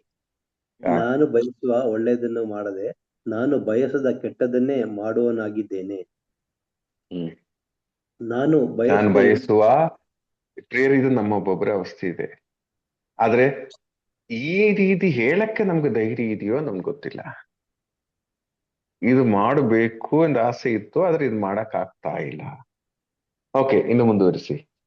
ನಾನು ಬಯಸದೆ ಇರುವುದನ್ನೇ ಮಾಡಿದರೆ ಅದನ್ನು ಮಾಡಿದವನು ನಾನಲ್ಲ, ಹ್ಮ್ ನನ್ನಲ್ಲಿ ನೆಲೆಗೊಂಡಿರುವ ಪಾಪವೇ ಅದನ್ನು ಮಾಡಿತು. ಹ್ಮ್ ನಾನು ಮುಂದುವರಿಸಿ. ಮಾಡ ಬಯಸಿದರೂ ಕೇಡು ನನ್ನ ಕೈ ಬಿಡುತ್ತಿಲ್ಲ. ಇದೇ ಹ್ಮ್ ಒಂದು ನಿಯಮ ನನ್ನಲ್ಲಿ ಕಂಡು ಬರುತ್ತದೆ. ಹ್ಮ್ ಇನ್ನು ನನ್ನ ಅಂತರಂಗದಲ್ಲಿ ದೈವ ನಿಯಮವನ್ನು ಕುರಿತು ಆನಂದಿಸುತ್ತೇನೆ. ಹ್ಮ್ ನನ್ನ ಇಂದ್ರಿಯಗಳಲ್ಲಿ ಯಾವುದೋ ಬೇರೊಂದು ನಿಯಮವನ್ನು ಕಾಣುತ್ತೇನೆ. ಸತ್ಯ ಅಲ್ವಾ? KG ಸರ್, ಇದ್ರ ಬಗ್ಗೆ ಏನ್ ಹೇಳ್ತೀರಾ? ಹೌದು ಸರ್, ಅದೇ ನಾನು ಯೋಚನೆ ಮಾಡ್ತಾ ಇದ್ದೆ ಸರ್. ಹ್ಮ್ ನಮ್ಮಲ್ಲಿ ಎರಡು ಸ್ವಭಾವ ಇರ್ತದೆ. ಹ್ಮ್ ಒಂದು ಒಳ್ಳೆ ಸ್ವಭಾವ ಪವಿತ್ರಾತ್ಮರಿಂದ ನಡೆಸಲ್ಪಡೋದು, ಇನ್ನೊಂದು ನಮ್ಮ ಮನಸ್ಸು ನಡೆಸುವ ಸ್ವಭಾವ. ಸೊ ಹ್ಮ್ ಹೆಚ್ಚಾಗಿ ನಾವು ಇದಕ್ಕೆ ಬಿದ್ದೋಗ್ತಾ ಇದ್ದೀವಿ. ಹ್ಮ್ ಹಾಗಾಗಿ ಈ ಒಂದು ಪ್ರವೃತ್ತಿ ನಮ್ಮಲ್ಲಿ ಇರ್ತದೆ ಅಂತ ಯೋಚನೆ ಮಾಡ್ತಾ ಇದ್ದೆ. ಅಂದ್ರೆ ನಮ್ ಮನಸ್ಸಿನಿಂದ ನಾವು ಕಂಟ್ರೋಲ್ ಮಾಡಿ ನಡ್ಸಕ್ಕಂತ ಲಿಮಿಟ್ ಇದೆ. ನಮ್ಗೆ ಆಸೆ ಇದೆ. ಹೌದು ಹೌದು. ಅದೇ ಆದ್ರೆ ಎಷ್ಟು ಸಮಯ ಅದಕ್ಕೆ ಡ್ಯೂರೇಷನ್, ಅದೇ ಒಂದು ದೊಡ್ಡ ಕ್ವಶನ್. ಇನ್ನು ಮುಂದುವರಿಸಿ. ಇದೆಲ್ಲ ನಾವು ಕೇಳುವಾಗ ಅಯ್ಯೋ ಸಂತ ಪೌಲನೇ ಈ ರೀತಿ ಇದ್ದಾರೆ ಎಂಬ ಪ್ರಶ್ನೆ ನಮ್ಗೆ ಬರುತ್ತಲ್ಲ ಶಶಿಕಲಾ ಸಿಸ್ಟರ್. ಅಂತ ಪೌಲರು ಯಾಜಕರು ಹ್ಮ್ ಓಕೆ, ಇನ್ನು ಮುಂದುವರಿಸಿ. ನನ್ನ ಬಂದಿದ ಇಂದ್ರಿಯಗಳಲ್ಲಿ ಮುಂದೆ ಹೇಳ್ಬಿಡ್ತೀರಾ? ಹ್ಮ್ ಹ್ಮ್ ನನ್ನ ಇಂದ್ರಿಯಗಳಲ್ಲಿ ಯಾರದೋ ಬೇರೊಂದು ನಿಯಮವನ್ನು ಕಾಣುತ್ತೇನೆ. ಇದು ನನ್ನ ಅಂತರಂಗ ನಿಯಮಕ್ಕೆ ತದ್ವಿರುದ್ಧವಾಗಿ ಕಾದಾಡುತ್ತದೆ. ನನ್ನ ಇಂದ್ರಿಯಗಳಲ್ಲಿ ನೆಲೆಗೊಂಡಿರುವ ಪಾಪ ನಿಯಮಕ್ಕೆ ನನ್ನನ್ನು ಹ್ಮ್ ಕೈದಿಯನ್ನಾಗಿಸುತ್ತದೆ. ಹ್ಮ್ ಅಯ್ಯೋ, ನಾನೆಂತ ನಿರ್ಭಾಗ್ಯನು! ಸಾವಿನ ಸಂತ ದವಡೆಗೆ ಸಂತ ಪೌಲನೇ ಹೇಳ್ತಾ ಇದ್ದಾರೆ, ನಾನೆಂತಹ ನಿರ್ಭಾಗ್ಯ. ನಿರ್ಭಾಗ್ಯನೋ. ಯಾಕೆ ನಿರ್ಭಾಗ್ಯನ ಎಂದು ಹೇಳಲು ಕಾರಣ ದಯಾಳು ಹೇಳ್ತೀರಾ? ಯಾಕೆ ಸಂತ ಪೌಲನು ನಾನೆಂತಹ ನಿರ್ಭಾಗ್ಯನೋ? ಅವ್ರಿಗೆ ಏನ್ ಕಾರಣ? ದೇವರನ್ನ ಪ್ರೀತಿಸಿ ದೇವರೊಂದಿಗೆ ಜೀವಿಸ್ಬೇಕು ಅನ್ನೋ ಆಸೆ. ಆದ್ರೆ ಹ ಅದನ್ನ ಕಂಟ್ರೋಲ್ ಮಾಡಕ್ ಆಗದೆ ನಾನು ಇಂತ ಒಂದು ಹ ಪಾಪದ ಅವಸ್ಥೆಯಲ್ಲಿ ಇದ್ದೀನಿ. ಅದಕ್ಕೋಸ್ಕರ ನನಗೆ ಆ ಅದಕ್ಕೆ ಅವರು ನಿರ್ಭಾಗ್ಯನು ಅಂತ ಹೇಳ್ತಾ ಇದ್ದಾರೆ. ಅಂದ್ರೆ ಇಂತ ಪಾಪದ ವ್ಯವಸ್ಥೆಯಿಂದ ಬಿಟ್ಟೋಗ್ಲಿಕ್ಕೆ ಆಗ್ತಾ ಇಲ್ವಲ್ಲ ಅಂತ. ಈ ಇಲ್ಲ ಒಂದು ಚಿಂತೆ ಇಲ್ಲ ನಮ್ಮಲ್ಲಿ ಇಲ್ಲ ಸರ್, ಎಷ್ಟು ಜನ. ಇಲ್ಲ ಸರ್. ಪೌಲರು ಆ ಹಳೆ ಸ್ವಭಾವದಲ್ಲಿ ಇದ್ರು, ಈಗ ಇಲ್ಲ. ಹ್ಮ್ ಅದನ್ನ ನೆನೆಸ್ಕೊಂಡು ಮೋಸ್ಟ್ ಅವ್ರು ಹೇಳ್ತಾ ಇದ್ದಾರೆ ಅಂತ ನನ್ಗನ್ಸ್ತು. Okay okay. ಅಲ್ಲ, ಒಟ್ನಲ್ಲಿ ಈ ಒಂದು ಚಿಂತೆ ನಮ್ಮಲ್ಲಿ ಎಷ್ಟು ಜನರಿಗೆ ಇರಬಹುದು? ಇದು ಎಲ್ಲರಿಗೂ ನಾನಿನ್ನು ಇದೆ. ಈಗ ತೇಜಸ್ಸರಿ ಹೇಳಿದ ಹಾಗೆ ನಾನೆಂಥ ನಿರ್ಭಾಗ್ಯವಂತನೋ ಅಂತ ಹೇಳುವಾಗ ನಾವು ಯೋಚನೆ ಮಾಡ್ತೀವಿ, ಅಯ್ಯೋ ಪೌಲ್ ಹೀಗಿದಾರಲ್ಲ ಅಂತೇಳಿ. ಆದ್ರೆ ನೆಕ್ಸ್ಟ್ ಪಾಯಿಂಟ್ ಓದಿ, 25. ಸಾವಿನ ದವಡೆಗೆ ಸಿಕ್ಕಿರುವ ಈ ಶರೀರದಿಂದ ನನ್ನನ್ನು ಬಿಡಿಸುವವರು ಯಾರು? ಹ್ಮ್ ದೇವರೇ, ನಮ್ಮ ಪ್ರಭು ಯೇಸುಕ್ರಿಸ್ತರ ಮುಖಾಂತರ ಅವರಿಗೆ ಕೃತಜ್ಞತೆ ಸಲ್ಲಲಿ. ನೋಡಿ, ಈ ಸಂತ ಪೌಲ್ ಹೇಳ್ತಾ ಇದ್ದಾರೆ, ದೇವರಿಗೆ ನಾನು ಕೃತಜ್ಞತೆ ಸಲ್ಲುತ್ತೇನೆ. ಅಂದ್ರೆ ಅರ್ಥ ಏನು? ಆ ಅವರಿಂದ ಕ್ರಿಸ್ತ ಯೇಸು ನನಗೆ ಈ ಒಂದು ಹಳೆಯ ಮನುಷ್ಯನನ್ನು ದೂರ ಕಿತ್ತಿ ಎಸೆಯುವಂತೆ ಆಶೀರ್ವದಿಸಿದ್ದಾರೆ. Praise the lord.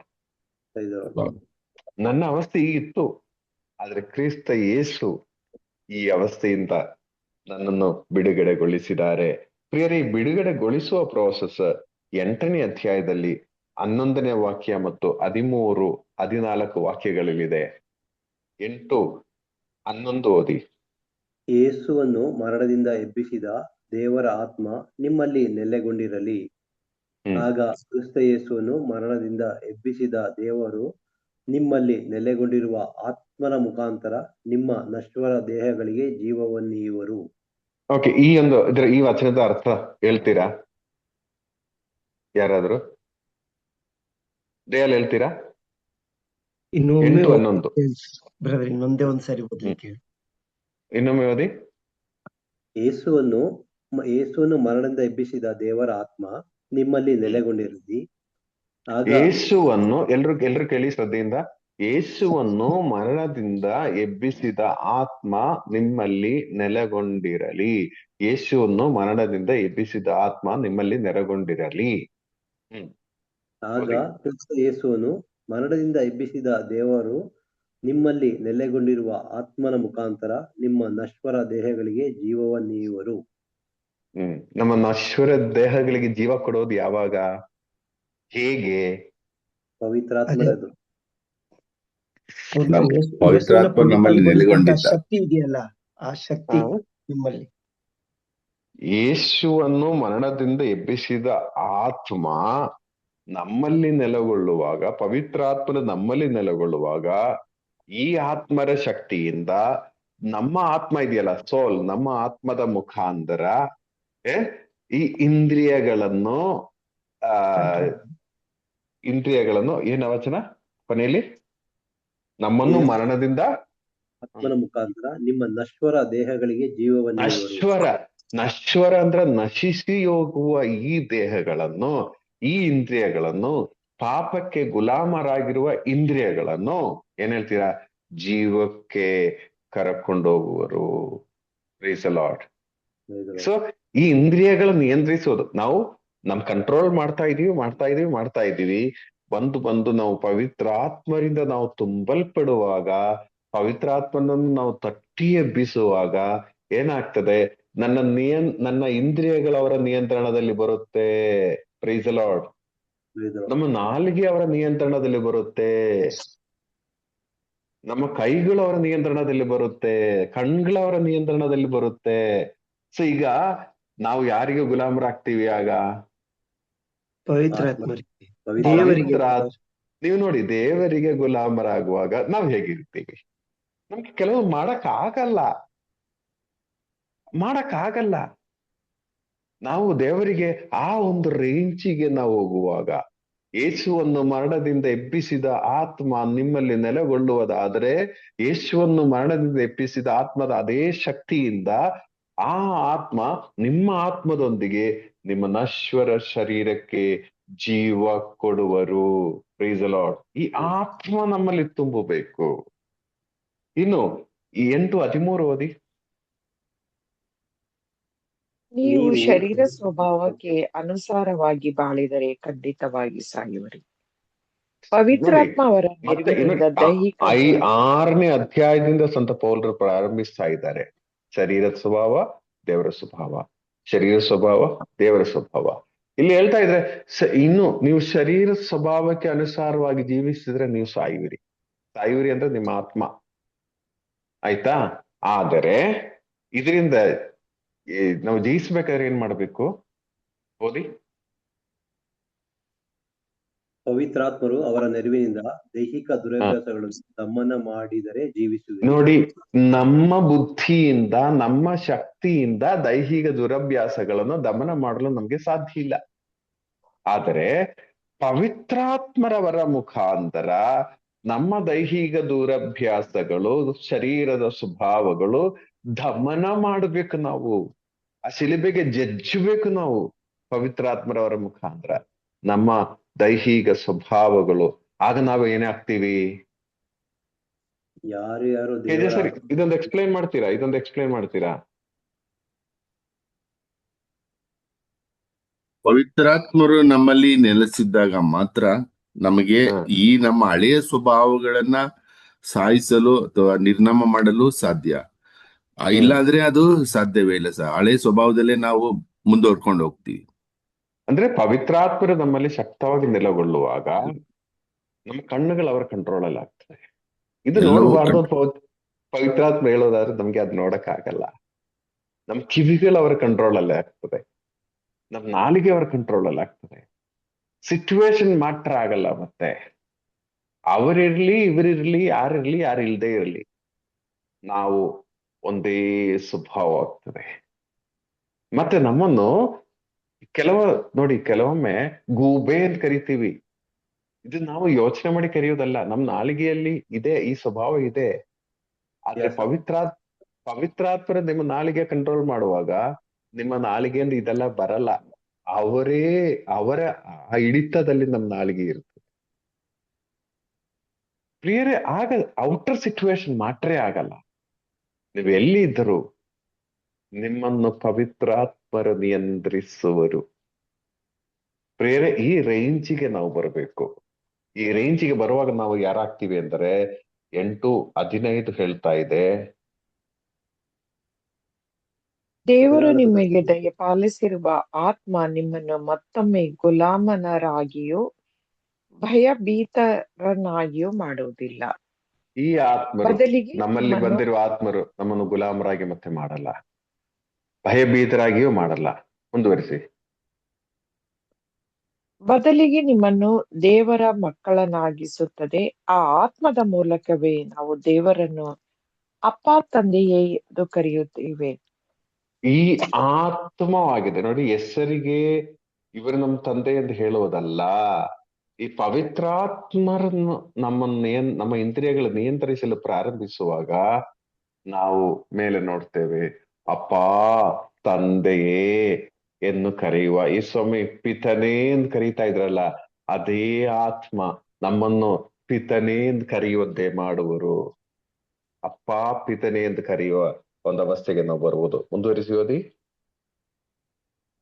ಆ ಆತ್ಮದ ಮೂಲಕವೇ ನಾವು ದೇವರನ್ನು ಅಪ್ಪ ತಂದೆ ಎಂದು ಕರೆಯುತ್ತೇವೆ.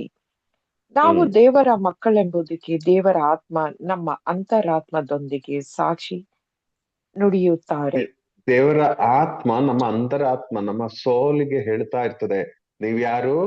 ದೇವರ ಮಗನು, ದೇವರ ಮಗಳು, ನೀವು ದೇವರ ಮಕ್ಕಳು. ಇದು ನಮ್ಗೆ ಪ್ರೇರಣೆ ನಿರಂತರವಾಗಿ ಕೊಡ್ತಾ ಇರ್ತದೆ, ನೀವು ದೇವರ ಮಗ, ನೀವು ದೇವರ ಮಗ. ಇನ್ನು ಮುಂದುವರಿಸಿ. ನಾವು ಮಕ್ಕಳಾಗಿದ್ದರೆ ಹಕ್ಕು ಬಾಧ್ಯತೆ ಉಳ್ಳವರು. ಹೌದು, ನೋಡಿ ದೇವರ ನೋಡಿ, ಈ ಮಕ್ಕಳು ಎಂಬ ಅರಿವು ಬರುವಾಗ ಆಗಿದೆ. ನನ್ ಮಗ ಮನೆಯಲ್ಲಿರುವಾಗ ಫ್ರಿಡ್ಜ್ ಅಲ್ಲಿ ಏನೋ ಇದೇನ್ ಗೊತ್ತು, ಆದ್ರೆ ಫ್ರಿಡ್ಜ್ ಹೇಗೆ ಓಪನ್ ಮಾಡುವುದು, ಅಯ್ಯೋ ಅವ್ರು ನೋಡಿದ್ರೆ ಏನು, ಅಪ್ಪ ನೋಡ್ತಾರಲ್ಲ, ಅಮ್ಮ ನೋಡ್ತಾರ, ಈ ಚಿಂತೆ ಬರುತ್ತ ಅವನಿಗೆ? ಖಂಡಿತ ಇಲ್ಲ ಬ್ರದರ್, ಖಂಡಿತವಾಗಿ ಇಲ್ಲ. ಆದ್ರೆ ಕೆಲಸಗಾರರು ಬರೋದಾದ್ರೆ ಅಷ್ಟು ಸುಲಭವಾಗಿ ಫ್ರಿಡ್ಜ್ ಓಪನ್ ಮಾಡಕ್ಕೆ ಅವರಿಗೆ ಧೈರ್ಯ ಇರಲ್ಲ. ಇದೇ ಮಕ್ಕಳು ಗುಲಾಮರು ಇರುವ ವ್ಯತ್ಯಾಸ. ಅಪ್ಪನು ಎಂಬ ಭಾವನೆ ಅರಿವು ಬರುವಾಗ ನಾವು ಯಾರಾಗ್ತೀವಿ? ಹಕ್ಕುದಾರರಾಗುತ್ತೇವೆ. ಅದುವರೆ ನಾವೊಂಥರ ಗುಲಾಮರಾಗ್ತೇವೆ. ಮಕ್ಕಳು ಎಂಬ ಅರಿವು ಬರುವಾಗ ಈ ಸ್ವರ್ಗವು ನಂದೇನೆ, ಈ ಸ್ವರ್ಗವು ನಂದೇನೆ, ಈ ಒಂದು ಹಕ್ಕಿ ನಮ್ಗೆ ಆಗ್ತದೆ. ಮುಂದುವರಿಸೋದಿ. ನಾವು ಮಕ್ಕಳಾಗಿದ್ದರೆ ಹಕ್ಕು ಬಾಧ್ಯತೆ ಉಳ್ಳವರು. ಹೌದು, ದೇವರ ಸೌಭಾಗ್ಯಕ್ಕೆ ಬಾಧ್ಯಸ್ಥರು, ಕ್ರಿಸ್ತ ಯೇಸುವಿನೊಡನೆ ಸಹ ಬಾಧ್ಯಸ್ಥರು. ಕ್ರಿಸ್ತ ಆಗ ಈ ರೇಂಜಿಗೆ ನಾವು ಬರುವಾಗ ಕ್ರಿಸ್ತ ಯೇಸು ಯಾರು? ನಮ್ಮಣ್ಣ ಅಷ್ಟೇ, ಸಹಬಾಧ್ಯಸ್ಥರು. ಅವ್ರಿಗೂ ರೈಟ್ ಸೈಡ್ ಅಲ್ಲಿ ಇರೋ ಬಾಕಿ ಇದ್ರೆ ನಮ್ಗೆ ಮಡಿಲಲ್ಲಿ ಇರೋ ಬಾಕಿ ಇದೆ. ನಾವು ಚಿಕ್ಕ ಮಕ್ಕಳು, ಅವರಣ್ಣ ಪಿತ ದೇವರ ರೈಟ್ ಸೈಡ್ ಅಲ್ಲಿ ಅವರಿದ್ದಾರೆ, ನಾವೆಲ್ಲಿರ್ಬೇಕು? ಅವರ ಮಡಿಲಲ್ಲಿ ಇರ್ಬೇಕು. ಓಕೆ, ಇನ್ನು ಮುಂದುವರಿಸಿ. ಕ್ರಿಸ್ತ ಯೇಸುವಿನೊಡನೆ ಸಹ ಬಾಧ್ಯಸ್ಥರು, ಕ್ರಿಸ್ತ ಯೇಸುವಿನ ಯಾತನೆಯಲ್ಲೂ ನಾವು ಪಾಲುಗಾರರಾಗಬೇಕು, ಆಗ ಅವರ ಮಹಿಮೆಯಲ್ಲೂ ಪಾಲುಗಾರರಾಗುತ್ತೇವೆ. ಈಗ ನಮ್ಗೆ ಕಷ್ಟ ಸಹನೆ ಅಂತೆಲ್ಲ ಹೇಳ್ತಿರಲ್ಲ, ಅವರ ಮರಣದಲ್ಲಿ ನಾವು ಪಾಲುಗೊಳ್ಳುವಾಗ ಏನಾಗ್ತದೆ? ಅವರ ಮಹಿಮೆಯಲ್ಲೂ ನಾವು ಪಾಲುಗಾರರಾಗುತ್ತೇವೆ.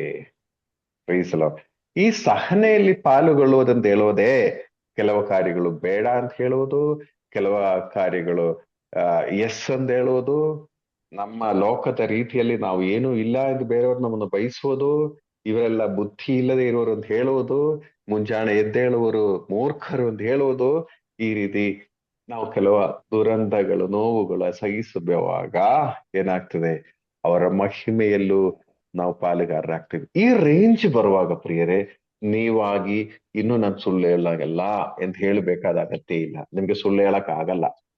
ಸುಳ್ಳು ಹೇಳ್ಬೇಕು ಅಂತ ಅನಿಸಿದ್ರೂ ಸುಳ್ಳು ಹೇಳಕ್ ಆಗಲ್ಲ ಪ್ರಿಯರೇ. ಈ ರೇಂಜಿಗೆ ನಾವು ಬರಬೇಕು. Praise the lord. KJ sir, ನಾವು ಒಂದು ಪ್ರಾರ್ಥನೆ ಮಾಡಿ ಕನ್ಕ್ಲೂಡ್ ಮಾಡೋಣ. ಪ್ರೀತಿಯ ದೇವನೇ, ಪರಲೋಕ ಪಿತನೇ, ನಮ್ಮ ಒಬ್ಬೊಬ್ರಿಗೊಂದು ಹೊಸ ಜನನವನ್ನು ನೀವು ದಯಪಾಲಿಸಿರಿ, ಹೊಸ ಜೀವವನ್ನು ಕೊಡಿರಿ.